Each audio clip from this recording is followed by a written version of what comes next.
Good day po mga kasaka. So, ako po si Francis Gabansag ng R&D Agri-Trading.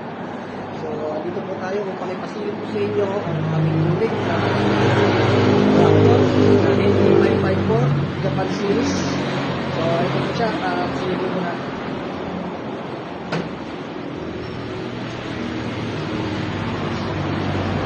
So, si NT554 po natin 4-cylinder with fusion valve system. Ano po ba ang fusion valve system? Ang fusion valve system po ay isang attachment para sa pump ng leveling dozer or front dozer. So, hindi nyo na po kailangang magpa-install pa dahil po ito po ay naka-install na po sa kanya pump na fusion valve.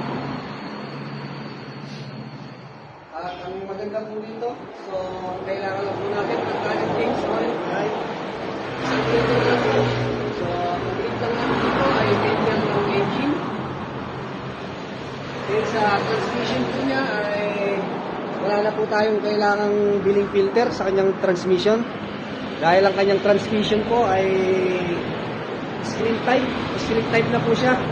Washable lang po pag nag-change oil, huhugasan lang, then na po siya, preso.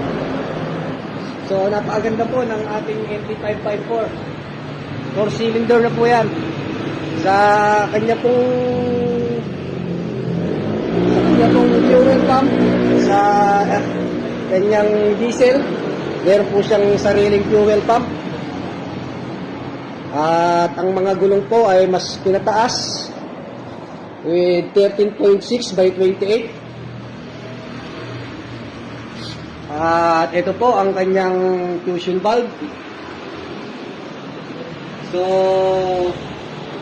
ang kanyang PTO po o RPM ay 750 at 540 with high and low. Ang kanyang high po ay 8 gear. Ang kanyang low speed ay 8 gear.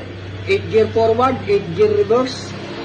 So, differential lock. Ang kanyang ilalim. Silipin po natin ang kanyang ilalim. So, ayan po, mataas na po siya. High clearance na.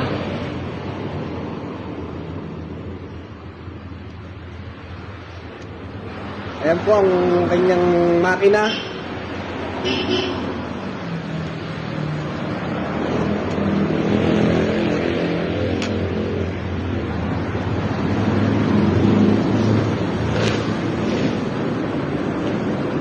So, ayun po, nasilip po natin. So, paano po ba mag-avail ng ating mga unit? So, ang pag-avail po ng ating mga unit ay pwede po siyang cash, pwede po financing. So, visit na po kayo dito sa aming showroom sa Talavera, Nueva Barangay sa Pilipinas. At po landmark, ay ang ating Team Fuel Center. Ilang po kami yan. So, ito po sa Talavera, ito po ang ating main branch sa malalapit po, sa mga pating Bulacan. Meron po tayong second branch dyan sa may San Miguel, Bulacan, para may Sakdalan. So, yun lang po. Kung makikita nyo po yung mga number 16, yan lang po, pwede nyo kontakin, tawag lang po, 19.